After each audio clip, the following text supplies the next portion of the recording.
ટ્રાફિકની સમસ્યાને લઈ જિલ્લા કલેક્ટર દ્વારા આબુ રોડ તરફથી આવતા ભારે વાહનોને ડાયવર્ઝન આપી શહેરના એરોમા સર્કલ પર ટ્રાફિકની સમસ્યા હળવી કરવાનો પ્રયાસ હાથ ધરવામાં આવ્યો છે, જેનો આગામી 24 ફેબ્રુઆરીથી 17 માર્ચ દરમિયાન આ જાહેરનામું અમલમાં રહેશે।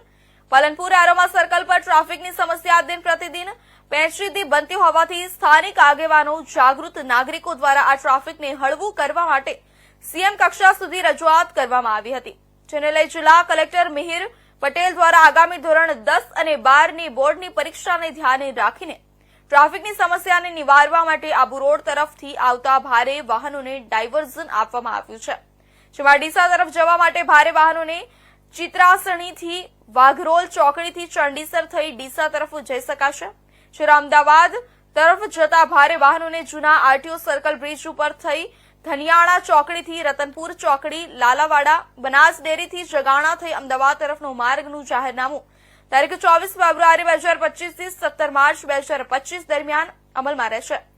આ જાહેરનામામાં દરમિયાન કોઈપણ જાહેરનામાનો ભંગ કરશે તો તેની સામે ફોજદારી કાર્યવાહી કરવામાં આવશે।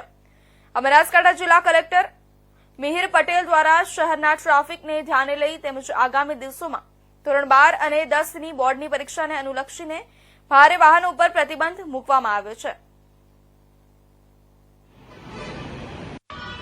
જસવંતસિંહ વાઘેલા, પાલનપુર શહેરમાં એરોમા સર્કલ પર ટ્રાફિક સમસ્યા એક મોટો પેચીદો પ્રશ્ન છે। દિન પ્રતિદિન ટ્રાફિક સમસ્યા વકરતી જતી હોય પાલનપુર શહેરના અમે જાગૃત નાગરિકો દ્વારા એક સમિતિ બનાવી હતી અને ધરણા ઉપર પેશીથી માંડીને ગાંધીનગર સુધી ઉચ્ચ કક્ષાએ સીએમ સુધી રજૂઆત કરેલી હતી। આ ઉપરાંત શહેરના કેટલાય સંગઠનો અને જાગૃત નાગરિકો આ પાલનપુર શહેરમાં ટ્રાફિક સમસ્યા હળવું થાય તે માટે પ્રયત્નો કરતા હતા। તેના પરિણામે આવતીકાલથી એમ કે અહીંયા એરોમા સર્કલ પર ટ્રાફિક હળવું થશે, કેમ કે નામદાર કલેક્ટર સાહેબે જાહેરનામું બહાર પાડેલું છે અને અહીંયાના જે આબુ રોડ બાજુથી જે ભારે વાહનો આવે છે એ ચંડીસર બાજુ ડાયવર્ટ થશે।